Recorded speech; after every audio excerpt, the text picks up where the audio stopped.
What's up, everybody? Welcome to the Pregame Show Network. I am Tolly Carr in Atlanta, Georgia.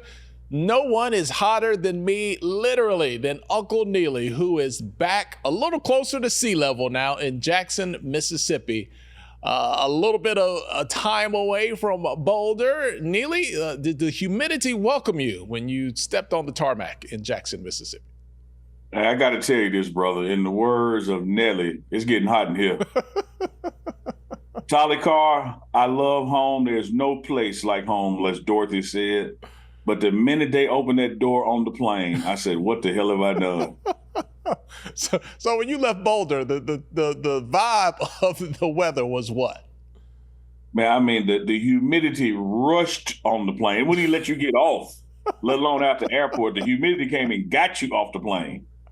Because you were comfortably wearing hoodies while you were in Boulder in June, right?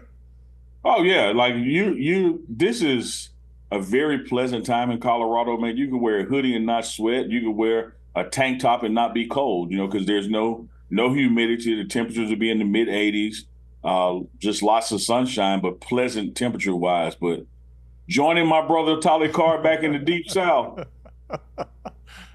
Welcome back. Welcome back, Kata. Welcome back.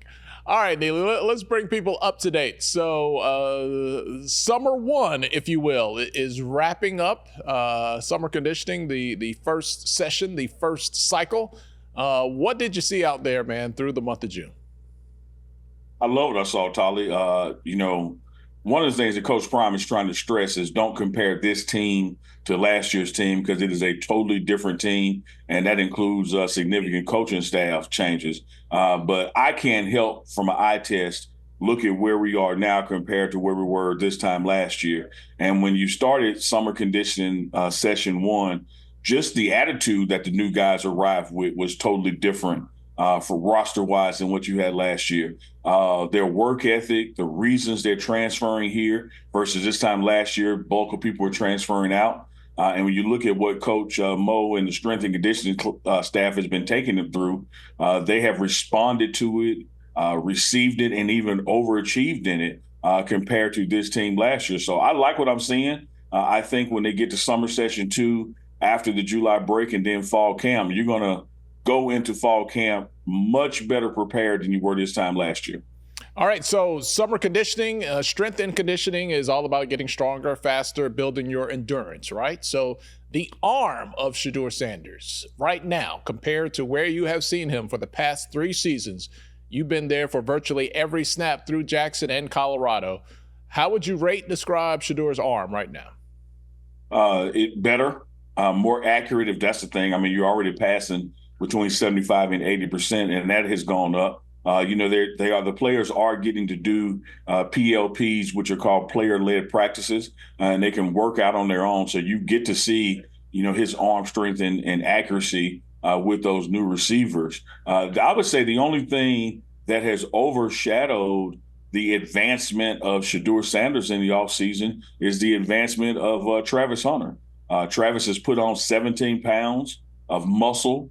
He's faster, leaner looking, but bigger looking. So this strength and conditioning session for both the star players that were returning, Shedeur Sanders and Travis Hunter, man, it's been off the charts what they have been able to do with their bodies and been able to do with how that translates to football success. They have really changed who they are and how they look. 17 pounds is a lot, Neely. So I imagine if you haven't seen Travis Hunter in person the last few months or since the end of last season, it sounds like what you're saying. As soon as you see him, you immediately see the difference. Oh, absolutely. And whether he has on the compression shirt that they work out in, that helps measure their analytics, or he's just walking through the building his favorite wardrobe, which is some custom pajamas, you can tell that the guy is bigger than he was last year. And so his body, this season is going to be designed to take hits. There was a hit that caused him to miss a couple of games. It's going to be designed to play both ways on offense and defense even more because his strength, his conditioning, the weight that he's put on, the right kind of weight in the right places is going to translate to much more success on the field. It's unlike the weight that I've been putting on this summer, Neely. That's for sure. What drives these kids, man? You look at Shedeur Sanders, Travis Hunter. They lead the way in NIL evaluations. Everybody's talking about them as very high NFL draft picks. They are two of the most famous people in Colorado right now. But you're talking about, hey, they're not settling. They're getting better, and it's noticeable changes that you can see in arm, in accuracy, in the muscle. What is driving these kids? The determination to be the best. I don't think they're focused, on NFL and where they're going to be drafted. I don't think they're focused on their NIL and increasing that. They're focused on winning, because here's what they know, Tolly Carr. They know the more that they can win, the more those other things goes up. They got to keep the main thing the main thing. If you want to be, in the contention for the Heisman race, you got to win more than 4 games this year. If you want to go high draft pick, you got to win more than 4 games this year. If you want to just be considered for postseason awards of any kind, you've got to get to a bowl game this year. So I think that's their focus. These are some guys who are constantly around cameras and attention, and whereas they are camera aware, that noise does not motivate what they do. They're going to work out the same whether the cameras are rolling. They're going to work out the same whether it's a media open practice or not, because they're focused on making sure that Miss Peggy gets a bowl game and that they get a bowl game. And all those things will lead to being high draft picks, because winning solves every problem you can think of. And so, while Neely, they won't be, and I agree with you, worried, concerned, or motivated by those things. Those will be fun things for you and I to talk about every week for sure. Well, what is your anticipation of what this season is going to be like? It's going to be, how good is Colorado going to be? How many games are they going to win? Will they contend for a conference championship? Where are these guys going to get drafted? Who's in the Heisman race? There's going to be no shortage of discussion points all year long. And that'll be hour by hour, day by day, week by week, all season long. It's going to start in late July before we even kick off fall camp, because when EA Sports drops that video game for everybody to download and start playing, everybody's going to want to play as number 12 or number 2 or number 21 on the Colorado roster. As the season gets going, people are going to be tracking along the real stats with the game stats. Players all across the nation, coaches don't have to worry about them going out and breaking curfew when camp starts. They're going to be in those rooms playing that video game when it drops. Then when the season starts, you remember last year, Colorado was the talk of the nation, with those 3 games in a row, starting off with victories, then the wheels came off. So you're looking at, you got a Thursday night game when nobody else is watching, August 29th against North Dakota State. Then you go to Nebraska and Colorado State. Those will be some of the most watched and talked about games in the first 3 weeks of any season we've ever had. And once the wins start stacking up, it's only going to get better and more attention. I would expect, even though there's been some announced TV times and kickoff, Colorado is probably going to have some more games televised as the season goes on. Yeah, as long as I don't have to go looking for the Pac-12 network again. Those couple of games, that was an adventure last year. I did find it, though. We don't have to worry about that, obviously. Neely, Shedeur Sanders, still the leader on that defense? Are there other voices, faces, personalities emerging on that defense? Still the leader. He is still doing his thing out there. He knows this defense. He works well with Coach Livingston. But there's another guy who transferred from Jackson State to Colorado who is just as much a leader as Shedeur Sanders is, and that's Cameron Silman-Craig. Look for him to make a lot of noise at safety. Look for different packages where he and Shedeur will be on the field at the same time. One of the challenges I think that this defense is going to have, Tolly Carr, this is the year for college football where you get to have one player on offense and one player on defense, to be wired up in their helmet. Well, on offense, clearly that's the quarterback is Shedeur Sanders, and clearly he's going to be one in the game. This defense has so many moving parts of talent, getting the best people on the field for the best situation for them, that there's going to be some awkward moments on the sidelines of trying to switch helmets to make sure a guy that's on the field is still mic'd up in his ear where he can hear the coaches for those first 30 seconds or so, because this is going to be a defense that has a lot of moving parts on it. Well, Shiloh, from his safety position, when you're that far, back depth-wise. You can see the whole field, from a defensive standpoint. Is he like the, quarterback, if you will, on that side, seeing things and pointing out things if people are in wrong positions or not lined up correctly, or if an adjustment needs to be made if he sees something from that position? That's exactly what it is. So, that guy in that position sees the entire field, and he is the QB of the defense and making sure everybody's in their place. A lot of times you see in the league, it may be a linebacker doing that job as well. So that's something that could develop on this team. If you're going to have a certain linebacker that's in the game more consistently, situationally than one of the safeties, but you're going to have a guy on that defense in the middle of the field, whether it's a middle linebacker or one of the safeties back there, that knows not only his job, but knows everybody else's job and knows the call and know how to get everybody in position, pre-snap with some trickery, because the defense will fool you. They tell you all the time, cornerbacks lie to you, safeties tell you the truth. So you're going to see some movement out there, and they're the guy that has the role because they can hear the coaches, call from the sideline. It's their role to make sure everybody's in the right place at the right time. Livingston, with his NFL background, the new defensive coordinator, in the booth, we've seen people do it differently. So, some people like to be on the field. Some people like to be in the booth. A booth coach, you think?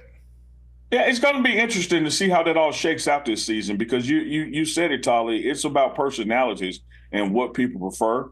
You have some of the position coaches who prefer to be on the sideline versus up top. Coach Prime has been a coach, whether it's Jackson State or Colorado, who doesn't necessarily, mandate you go here, you go there. He wants people in the best position they can be in to succeed. And so as we get into some of these scrimmages in August during fall camp, I think you'll see coaches tinker around with where they want to be. You saw some of that in the spring game, but I think that was probably too early to know if that's going to translate over to the regular season or not. But coaches are creatures of habit, creatures of superstition. Some people like to be on the sideline where they're talking directly to the players.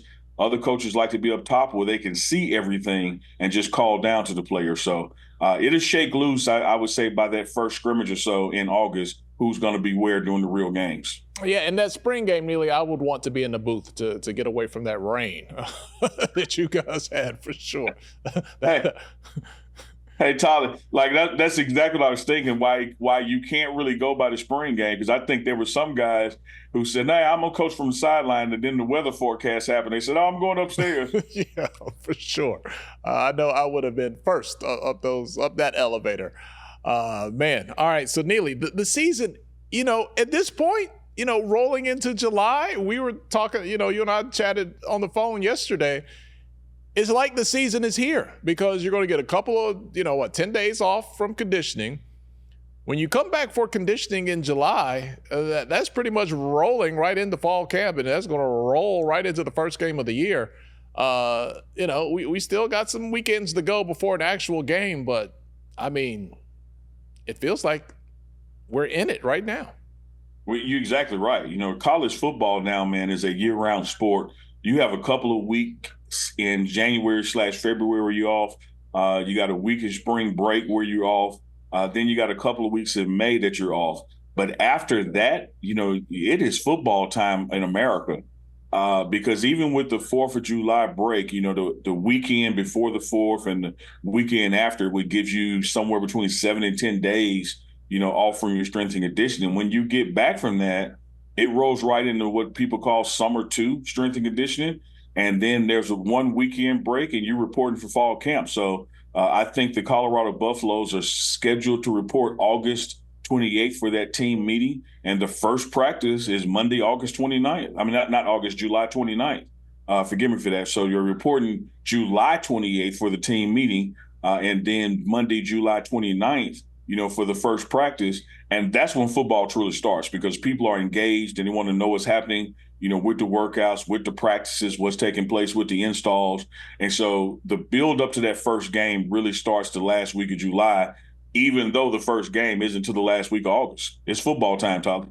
The NCAA Division I Council has met a couple of times, spring meetings all over the place. A lot of decisions and new things are coming down the pipe.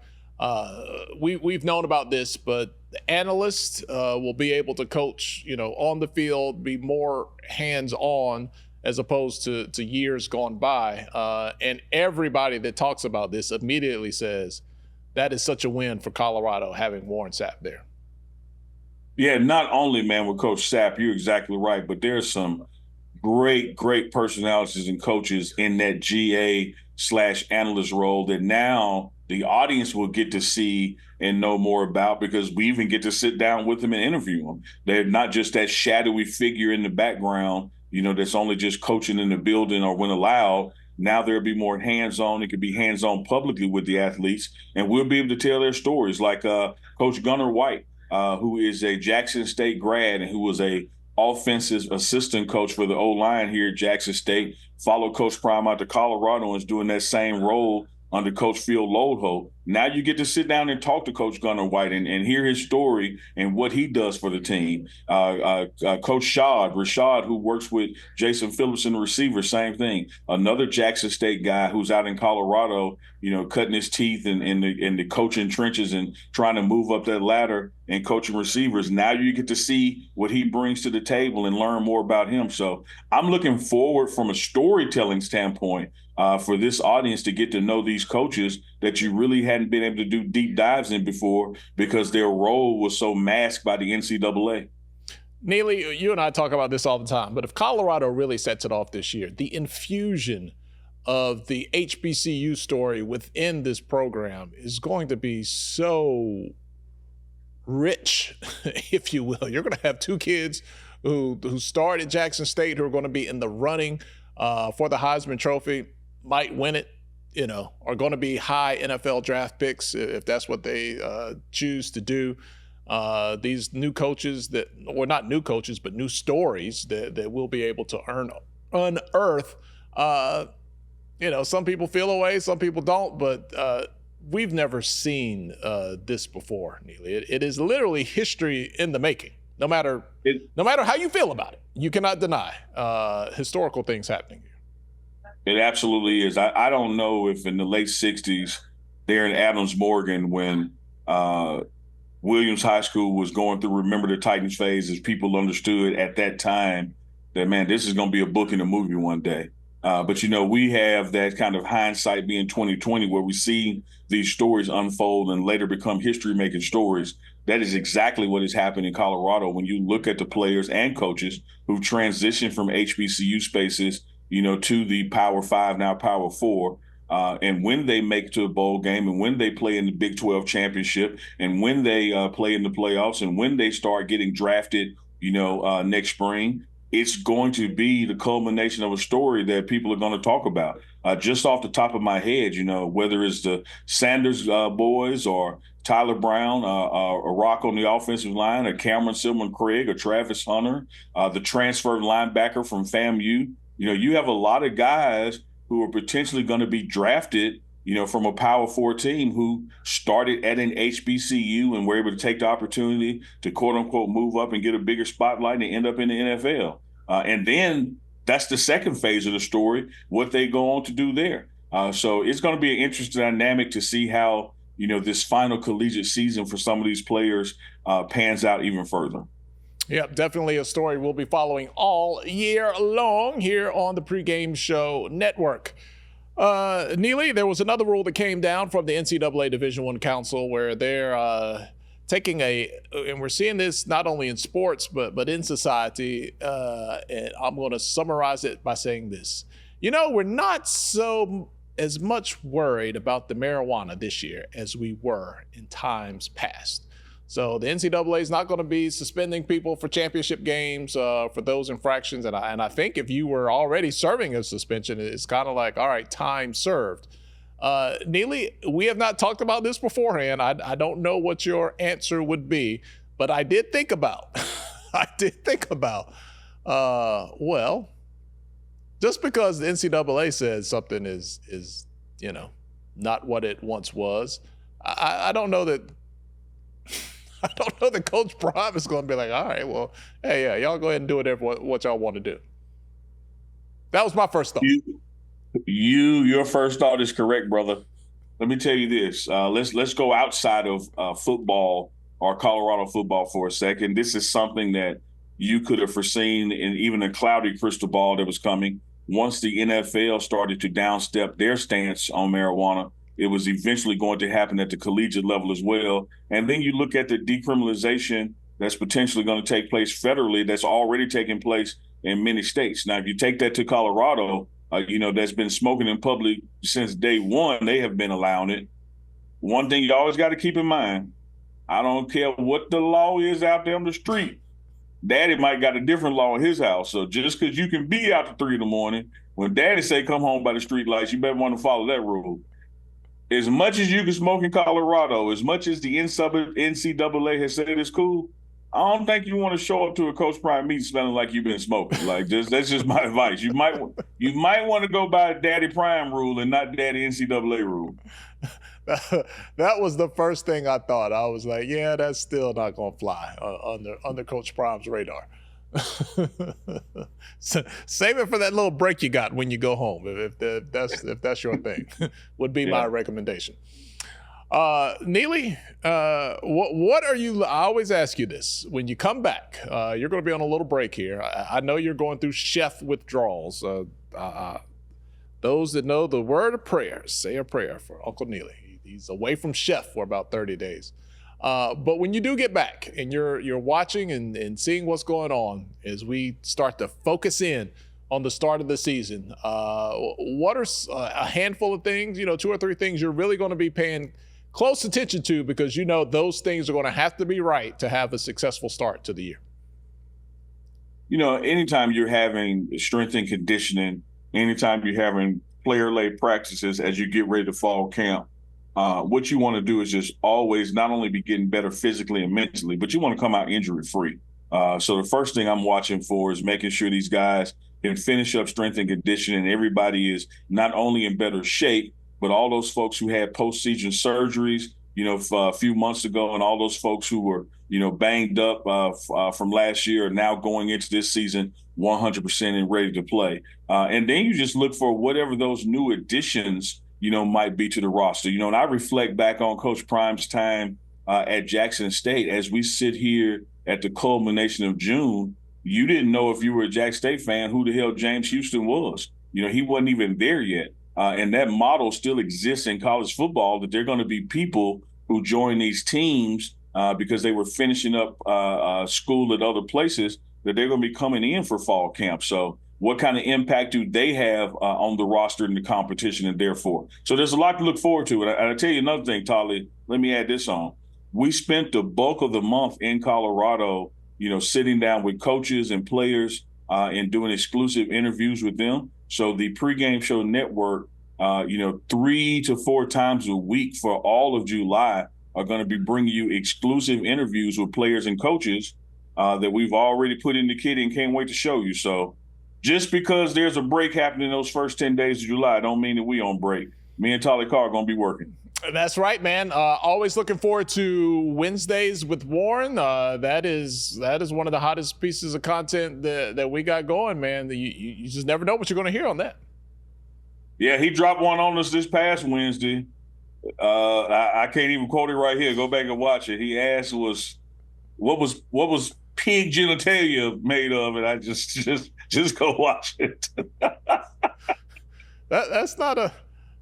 I've heard of eating the pig from the rooter to the tutor, but I just assumed there were some things that were left out between the rooter and the tutor. But yeah, you never know with Coach Warren Sapp, man. He is fun to interview each week, and we just talk about not only Colorado football, but whatever is going on in pop culture. This past episode, we talked about the difficulty of winning championships or multiple championships. I was sitting there with lunch with he and Coach Prime, and they were just having a conversation about Super Bowls and how difficult it is to not only get there and win, but to do it more than once. And, Prime was saying, you couldn't have told me after my second one that would be my last. And Coach Sapp was saying, man, I wouldn't have thought the same thing. I just knew when I got that one, I was going to be back here multiple years, but that's just not how it works. And so hearing them talk about that, he and I did a deeper dive in that conversation. So go give it a listen if you haven't checked out